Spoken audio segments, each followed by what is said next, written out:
Genesis chapter 3. Now the serpent was the most cautious, subtle, cunning, crafty of all the wild animals of the field that Jehovah God had made. So it said to the woman, did God really say that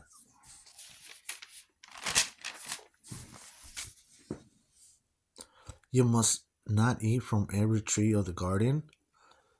At this, the woman said to the serpent, we may eat of the fruit of the trees of the garden, but God has said about the fruit of the tree that is in the middle of the garden, you must not eat from it. No, you must not touch it, otherwise you will die. At this, the serpent said to the woman, you certainly will not die, for God knows that in the very day you eat from it, your eyes will be open and you will be like God, knowing good and bad. They changed the word bad. It's supposed to say evil. It's kind of like the same thing. Consequently, the woman saw that the tree was good for food and that it was something desirable to the eyes. Yes, the tree was pleasing to look at, so she began taking of its fruit and eating it. Afterwards, she also gave some to her husband when he was with her, and he so when she was eating the fruit, Adam wasn't there. I don't think Adam was there. I think afterwards, because it says right here, afterwards she also gave some to her husband when he was with her, and he began eating it. Then the eyes of both of them were open, and they realized that they were naked.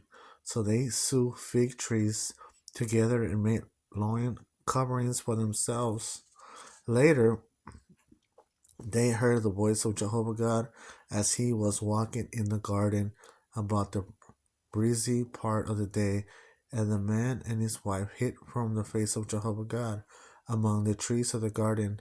And Jehovah kept calling to the man, saying to him, where are you? Finally he said, I heard your voice in the garden, but I was afraid because I was naked, so I hid myself. At that he said, who told you that you were naked? Have you eaten from the tree from which I commanded you not to eat? The man said, the woman who you gave to me, who you gave to be with me, she gave me fruit from the tree, so I ate. Jehovah God then said to the woman, what is this you have done? The woman replied, the serpent deceived me, so I ate. Because then Jehovah said to the serpent, because you have done this, you are the cursed one out of all the domestic animals and out of all the wild animals of the field. On your belly you will go, and you will eat dust all the days of your life. And I will put enmity between you and the woman, and between your offspring and her offspring. He will crush your head, and you will strike him in the heel. To the woman he said, I will greatly increase the pain of your pregnancy. In pain you will give birth to children, and your longing will be for your husband, and he will dominate you. And to Adam he said, because you listened to your wife's voice and ate from the tree concerning which I gave you this command, you must not eat from it. Cursed is the ground on your account. In pain you will eat its produce all the days of your life. It will grow thorns and thistles for you, and you will eat the vegetation of the field. In the sweat of your face you will eat bread until you return to the ground, for out of it you were taken. For dust you are, and dust you will return. After this, Adam named his wife Eve, because she was to become the mother of everyone living. And Jehovah God made long garments from skins for Adam and for his wife. to clothe them. Jehovah God then said, "Here the man has become like one of us in knowing good and bad.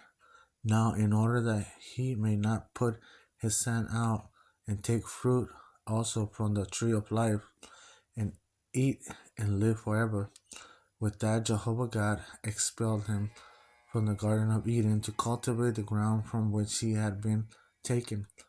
So he drove the man out, and he posted at the east of the Garden of Eden the cherubs and the flaming blade of his sword that was turning continuously to guard the way to the tree of life.